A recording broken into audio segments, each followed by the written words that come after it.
Shalom, ministère Bethesda. Shalom, shalom. J'ose croire que nous allons tous bien au nom de Jésus.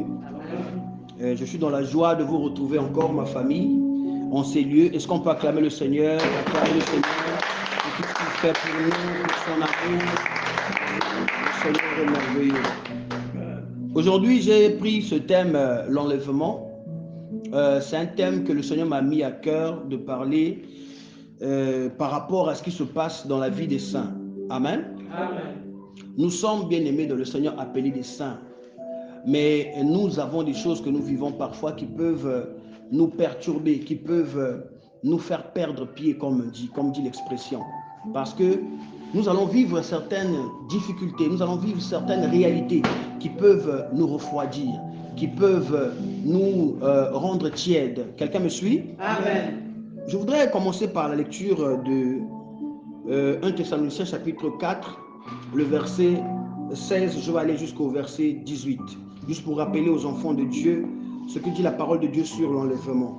Car le Seigneur lui-même a un signal donné à la voix d'un archange et au son de la trompette de Dieu. Descendra du ciel et les morts en Christ ressusciteront premièrement.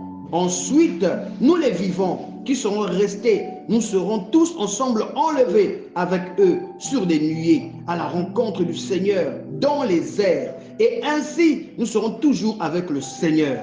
Amen. Amen. Et qu'est-ce que la Bible dit au verset 18? Consolez-vous donc les uns les autres par ces paroles. Amen. Quelqu'un suit ici? Amen. Ça veut dire que nous devons nous rappeler quotidiennement, bien-aimés. Rappelons-nous mutuellement que l'enlèvement vient, que Jésus revient bientôt, que le consolateur revient bientôt et que nous ne devons pas nous refroidir. Alléluia. Amen. Je voudrais que quelqu'un prenne conscience et lise et vraiment comprenne Matthieu chapitre 25. Lorsque nous lisons Matthieu chapitre 25, je vais y arriver, nous savons de quoi parle la Bible. La Bible nous parle des 10 vierges. Alléluia. Amen. Nous devons faire comme les vierges sages qui ont gardé en provision l'huile dans leurs lampes. Les vierges folles ont perdu le temps de repartir à chercher à acheter l'huile parce qu'ils ont été distraits. Quelqu'un me suit ici? Amen. Nous devons laisser la distraction. Nous devons fuir la distraction. Mais il y a autre chose. Les chrétiens, nous ne sommes pas souvent que victimes de la distraction, je vais y arriver. Mais nous sommes plutôt beaucoup plus attaqués par les épreuves de la vie. La façon dont moi, le pasteur Iloki, je peux affronter la mort d'un être cher, ça ne sera pas peut-être la même façon que le pasteur Princilia ou maman Loulou pourra supporter. Alléluia. Amen. Chacun de nous a une certaine dimension, je voulais dire une carcasse pour pouvoir supporter les chocs que nous donne la vie. Et nous devons rappeler aux enfants de Dieu, comme a dit 1 Thessaloniciens chapitre 4, le verset 18, nous rappeler ces paroles que Jésus revient bientôt, que nous serons tous emportés sur la nuée. Alors ne nous fatiguons pas, attendons-nous. Écoutez, je ne voudrais pas que quand tu vas dormir, que tu t'attendes que demain, tu risques de perdre papa, tu risques de perdre maman, tu risques de perdre ta femme. Mais tu dois t'y attendre. Donne-moi un amen. Amen. Tu dois t'attendre à ce qu'il y ait des choses pas jolies qui t'arrivent. Tu dois t'attendre qu'il y ait des chocs qui vont t'arriver. On ne prévoit pas ces choses, mais nous devons nous y attendre. Parce que la vie, bien-aimée, nous réserve beaucoup de surprises. Nous avons dans la Bible beaucoup d'exemples bien-aimés, des bien-aimés qui ont vécu des chocs, des pertes, des bien-aimés. Regardez l'histoire de Job, bien-aimé. Regardez Job, il perd ses enfants. Mais quelle foi! On parle souvent de l'histoire de Job, mais parfois on ne mesure pas. Parce qu'on ne se met pas à la place de Job. Quelqu'un qui pourra comprendre l'histoire de Job, c'est une personne qui a déjà perdu un être cher. Et qu'on demande de continuer à croire, de continuer à lire la Bible, d'être toujours dans la persévérance. Donne-moi un amen que j'avance. Amen. Bien-aimé, oh, je viens t'encourager. Il y aura des situations qui vont arriver. Il y aura des terribles nouvelles qui vont arriver. Il y aura la perte d'un être cher. Mais nous ne devons pas nous relâcher. Nous devons, voilà pourquoi j'ai donné un conseil à un frère. Un jour, j'ai dit, le Seigneur m'a parlé, m'a dit, nous devons nous entourer des passionnés de Jésus-Christ. Entourons-nous des passionnés. Entourons-nous des gens qui ont la flamme, des gens qui ont le zèle. afin que lorsque nous-mêmes, nous refroidissons, que nos bien-aimés viennent nous soutenir et nous tenir la main. Alléluia. Amen. Jésus ne descendra pas du ciel rien que pour venir te prendre la main et te relever dans la prière. Non, tu auras besoin de ton frère, tu auras besoin de ta soeur pour te relever, pour t'encourager. Dieu mettra dans sa bouche les mots qu'il faut pour t'encourager, pour reprendre le poids de la bête. Alléluia. Amen. Bien-aimés, nous allons être choqués par beaucoup de choses. Il y a des gens qui arrêtent de prier, de suivre Jésus parce qu'ils ont été déçus par l'amour de leur vie, leur femme ou leur mari, par une déception. Beaucoup de gens arrêtent de prier parce qu'ils ont perdu un emploi. Est-ce qu'on peut rappeler à ces personnes que Jésus revient bientôt? Ces choses-là, voilà pourquoi, pendant que je lisais la Bible, je suis tombé sur un passage qui m'a fait beaucoup de bien. La Bible dit dans Genèse chapitre 24, le verset 35, Genèse chapitre 24, le verset 25, la Bible dit, l'Éternel a comblé de bénédictions mon Seigneur, qui est devenu puissant. Il lui a donné des brebis et des bœufs, de l'argent et de l'or, des serviteurs et des servantes, des chameaux et des ânes. Là, c'est le plus ancien serviteur d'Abraham qui parle à la famille de Rebecca. Parce qu'il devait venir prendre Rebecca, de prendre une femme dans la maison d'Abraham pour donner comme épouse à Isaac. Quelqu'un me suit ici? Amen. Mais pendant qu'il parlait, il a présenté les bienfaits de Dieu. Parce que quoi? Abraham avait obéi à la voix de Dieu. Sors de la maison de ton père et je te donnerai un pays. Et ce pays-là, tu vas le posséder et je te donnerai des richesses. Est-ce que quelqu'un ici sait que Dieu va te donner des richesses? Est-ce que quelqu'un ici est conscient que Dieu te donnera l'or et l'argent? Est-ce que quelqu'un ici est conscient que Dieu te donnera des serviteurs et des servantes? Amen. Ces choses-là te sont données, mais attends le temps de Dieu. Ne mets pas ça en priorité. Parce qu'il faudrait pas, ça ne va pas signaler, bien-aimé. Le jour que Jésus va revenir, il n'y a pas une date. Toi qui me suis bien-aimé, est-ce que tu sais, tu connais le jour et l'heure que Jésus va revenir? Alors ne nous relâchons pas. Gardons-nous de nous refroidir. Quelqu'un me suit ici? Amen. Voilà pourquoi Matthieu chapitre 24, le verset 40 dit, alors des deux hommes qui seront dans un champ, l'un sera pris et l'autre est laissé. Pourquoi l'autre sera pris? Parce qu'il a persévéré. Pourquoi l'autre sera laissé? Parce qu'il s'est laissé aller à cause d'un choc, à cause d'une déception, à cause d'un manque. Bien-aimé, que le manque ne t'empêche pas de continuer à chercher la face de Dieu. Amen. Ce qui te manque là, Dieu, il a déjà établi une année, un mois où il va te donner ce qui manque. Mais accroche-toi. Oh, il y a tellement plus à gagner qu'à perdre, bien-aimé. Il y a tellement plus à gagner qu'à perdre. Nous sommes des pèlerins, nous sommes des passagers, nous sommes des représentants légaux du Seigneur ici sur terre. Nous sommes des ambassadeurs. Mais les ambassadeurs, bien-aimés, que nous sommes, nous serons vilipendés, critiqués. Nous ne sommes pas à l'abri de beaucoup de chocs, de beaucoup de mauvaises nouvelles, de beaucoup de malheurs. Nous ne sommes pas à l'abri de ces choses parce que nous sommes des êtres humains faits de chair et de sang. Ça peut arriver que tu es une femme de foi, mais tu tombes malade et cette maladie persiste. Cette maladie persiste. Est-ce que tu vas laisser, tu vas arrêter de suivre Jésus parce que tu souffres dans ta chair? J'ai suivi un jour le pasteur Kabassele qui disait, on lui a posé la question, c'est le journaliste, il dit, madame, si un jour vous êtes gravement malade et vous êtes prête à mourir, que diriez-vous aux gens qui sont au chevet de votre lit de mort? Elle dira, même jusqu'à mon dernier souffle, je dirais, Jésus guérit les malades. Amen. Alléluia. Amen. Alléluia. Amen. Oh, ça m'a fait quelque chose là où j'étais assis. J'ai dit, waouh, cette femme dit que son dernier souffle de vie alors qu'elle meurt de maladie, une grande servante de Dieu qui a sauvé des âmes, qui a guéri des malades. Mais elle va dire, n'arrêtez pas de croire en ce Dieu-là. S'il a permis que je meure de maladie, c'est parce que c'est le plan de Dieu. Mais je vous le dis, c'est pas parce que je meurs de maladie que Jésus ne guérit pas les malades. Jésus guérit les malades. Quelqu'un me donne un amen. Amen. Est-ce que tu as la foi que Jésus est avec toi, qu'il ne te laissera pas, qu'il fera grâce? Quel que soit ce que tu vis, accroche-toi, bien-aimé. Ne lâche rien, ne lâche rien. Jésus est là, il agira. Mais sachez que le temps vient, l'heure vient où nous serons enlevés avec lui. Oh, il reviendra dans sa gloire. Il reviendra, bien-aimé. Ça sera une surprise. Est-ce qu'à ce moment-là, tu te seras relâché? Est-ce qu'à ce moment-là, tu auras suivi un autre chemin, j'allais dire. Est-ce qu'à ce moment-là, tu seras déjà déçu par beaucoup de choses de la vie? Ne regarde pas au monde, mais regarde à Dieu. Quelqu'un est là avec moi? Amen. Quelqu'un est là avec moi? Amen. Luc chapitre 17, le verset 34. Je vous le dis, en cette nuit-là, de deux personnes qui seront dans un même lit, l'une sera prise et l'autre sera laissée. Matthieu 24, verset 44. C'est pourquoi vous aussi, tenez-vous prêts, car le Fils de l'homme viendra à l'heure où vous n'y penserez pas. Oh, quelqu'un me suit? Il faut nous accrocher, bien-aimés. La vie ne nous fera pas de cadeaux. Est-ce que je parle à quelqu'un ici? Amen.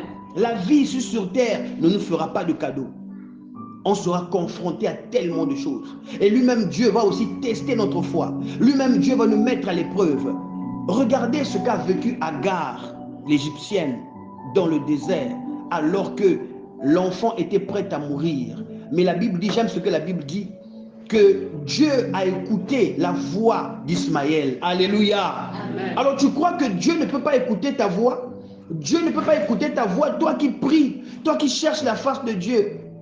Tu es un héritier par alliance, un héritier d'Abraham. Alléluia. Amen. Alors Dieu écoutera ta voix. Dieu donnera la source. Dieu te fera du bien. Je peux voir clairement devant toi une source. Je vois une source devant toi. Et cette source-là, bien-aimé, il faut t'en abreuver. Ne t'arrête pas de boire de cette eau vive. Ne t'arrête pas de boire de cette eau vive. N'arrête pas de boire de cette eau, je répète, tu dois te nourrir de la parole de Dieu. Tu ne dois pas t'arrêter d'exercer les exercices de la piété. Tu ne dois pas t'arrêter d'avoir cette foi que tu as. Ne te relâche pas. La vie ne te fera pas de cadeau, je répète. Nous avons vu des grands serviteurs de Dieu se refroidir parce qu'ils ont perdu leur femme, leur bien-aimé, leur cher bien-aimé. On ne souhaite ça à personne.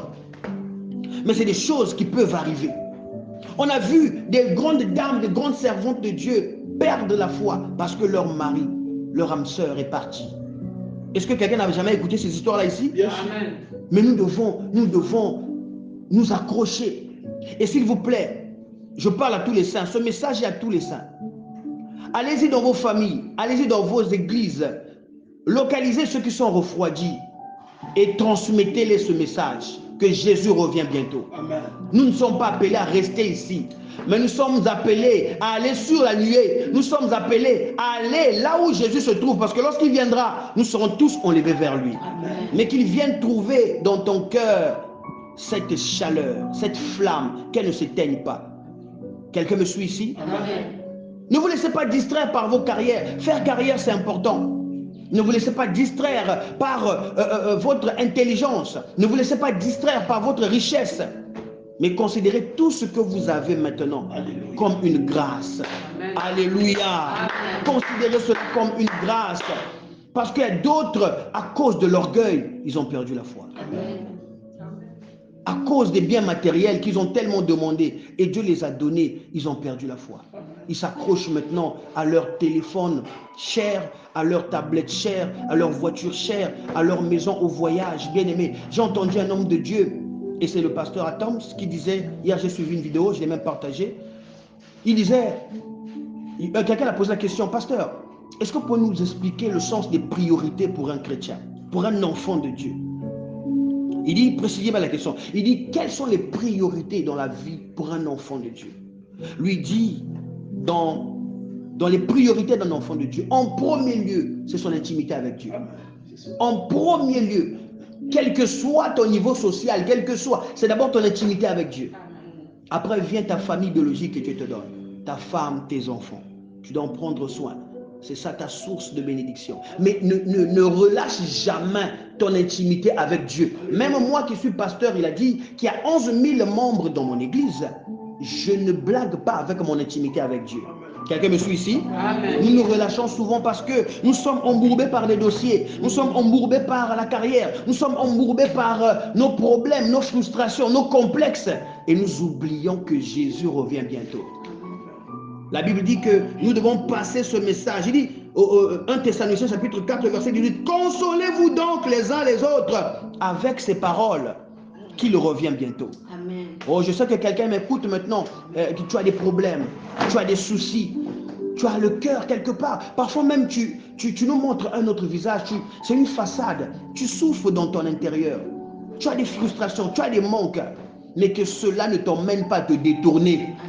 Qu'on ne te montre pas. Il n'y a pas un féticheur qui peut te guérir autant que Jésus-Christ. Il n'y a pas un féticheur qui peut te montrer le chemin de la gloire comme Jésus-Christ. Il n'y a pas un féticheur qui donne la royauté comme Jésus-Christ. Parce que lui, il donne, mais il ne donne pas à moitié. Oh Dieu, quand il donne le sommeil paisible. Il va te donner la gloire, mais il va te donner aussi la paix. Il va te donner la richesse, mais il va aussi te donner l'amour. Il va te donner tout ce que tu vas. C'est-à-dire que quand je vois cette image dans Matthieu chapitre 4, bien-aimé, quand je vois cette image, je me dis, Jésus était fort. Alléluia. Alléluia. Jésus était fort. Jésus était fort. Jésus est Dieu. Quelqu'un peut dire Jésus est Dieu. Jésus est Dieu. Il nous a montré que ne suivez pas. Il dit, l'homme ne se nourrira pas que de pain seulement, mais se nourrira de toute parole qui sort de la parole de Dieu, n'est-ce pas? Amen. Et nous voyons que pendant cette période de tentation, le diable est venu lui montrer des images. Il lui a montré la gloire du monde. Le diable, à un moment donné dans ta vie, bien-aimé, il viendra te montrer la gloire du monde. Il va nous te dire que pourquoi est-ce que toi tout le temps tu es là, église, retraite, prière, sanctification. Mais regarde avec l'intelligence que tu as. Mais regarde avec la beauté que tu as. Regarde ce que tu mérites. Bien-aimé, tu mérites l'enlèvement. Tu mérites d'être avec Jésus. Tu ne permets pas que tu te perdes à cause de la gloire de ce monde. Ne permets pas que tu te perdes à cause de la gloire de ce monde. Il y a bien plus encore avec le Seigneur Jésus. Quand je vois la Bible, quand je vois toutes ces personnes qui ont vécu des tribulations, des combats, mais je vois qu'il y a toujours un après. Et l'après avec Jésus, c'est toujours mieux qu'avant. Quelqu'un me suit ici?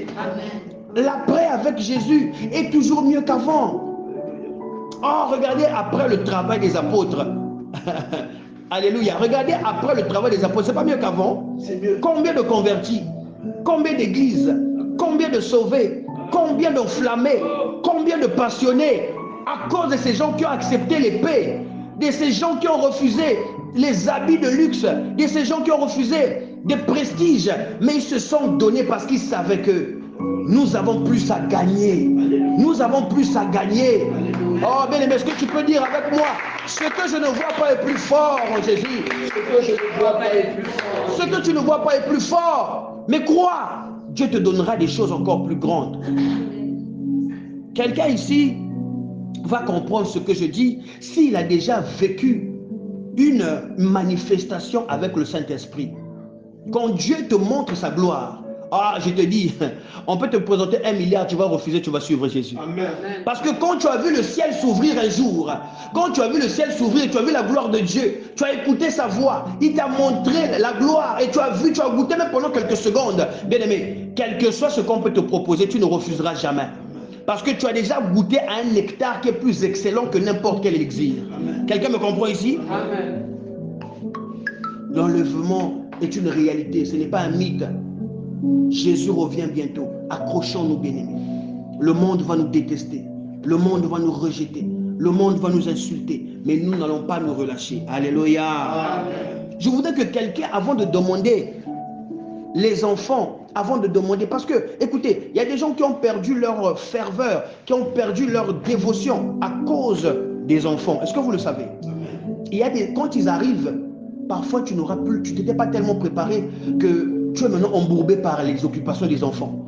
Les laisser à l'école, les nourrir, leur éducation et tout.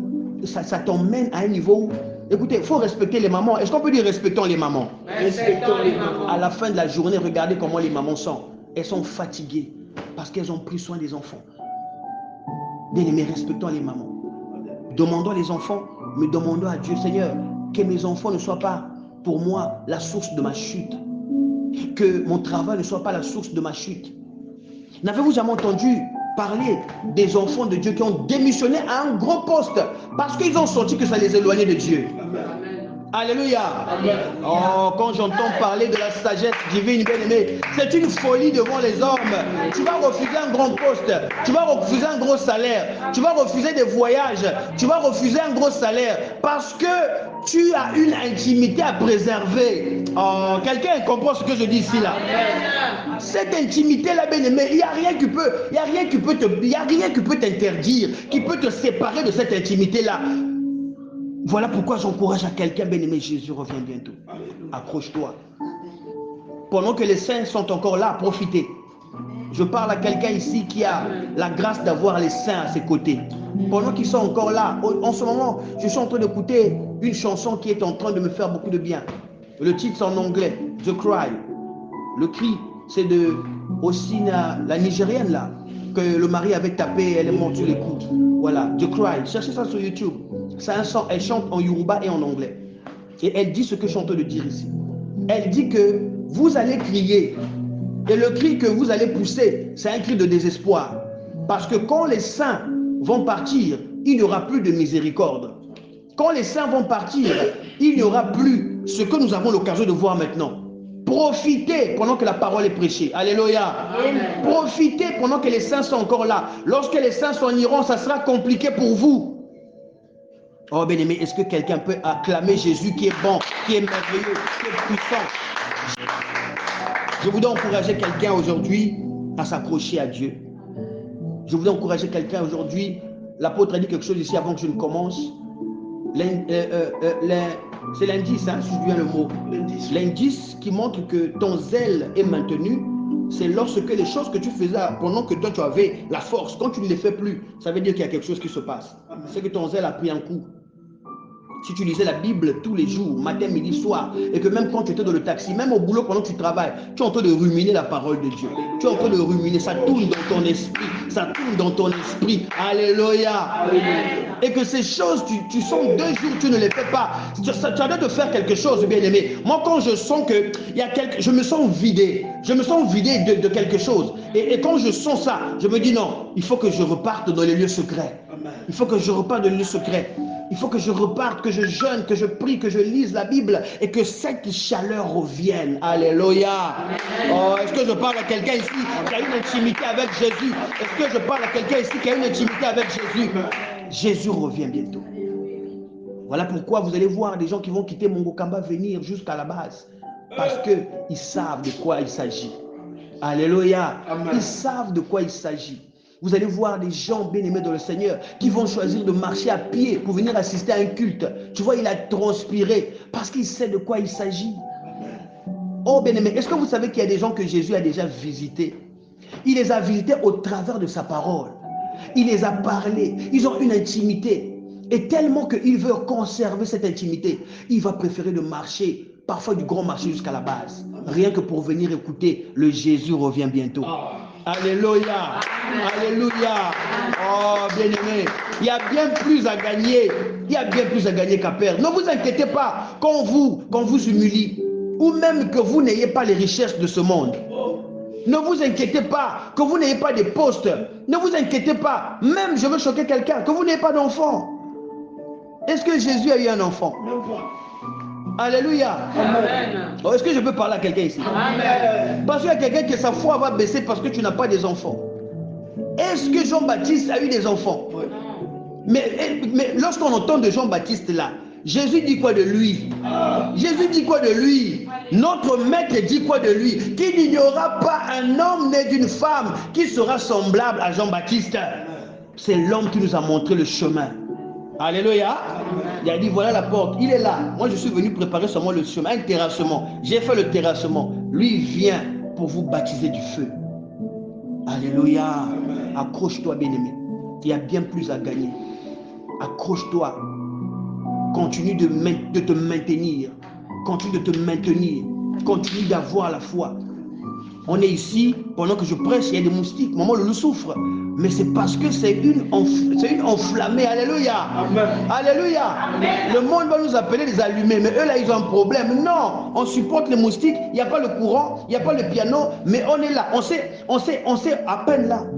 Vous et nous, on s'est un peu paniqué ici pour les forfaits activés. Tout ça pourquoi? est-ce que vraiment un être humain lambda peut s'inquiéter d'activer un forfait juste pour passer un message au peuple de Dieu?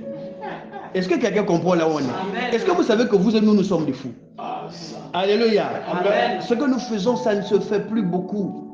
Il y a des gens qui viennent à Dieu juste pour le prestige. Il y a des gens qui viennent à Dieu juste pour que le monde sache qu'eux aussi, ils sont mystiques. Il y a des gens qui viennent à Dieu juste pour avoir un lobby. Mais vous et nous cherchons Jésus-Christ. Nous cherchons l'agneau immolé. Nous cherchons le roi des rois.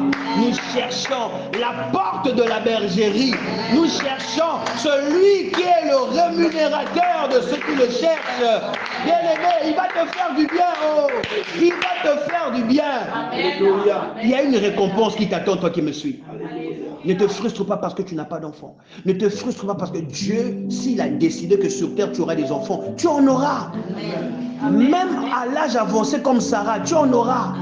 Même après 20 ans d'attente comme Isaac, tu en auras. Rebecca a attendu. Alléluia.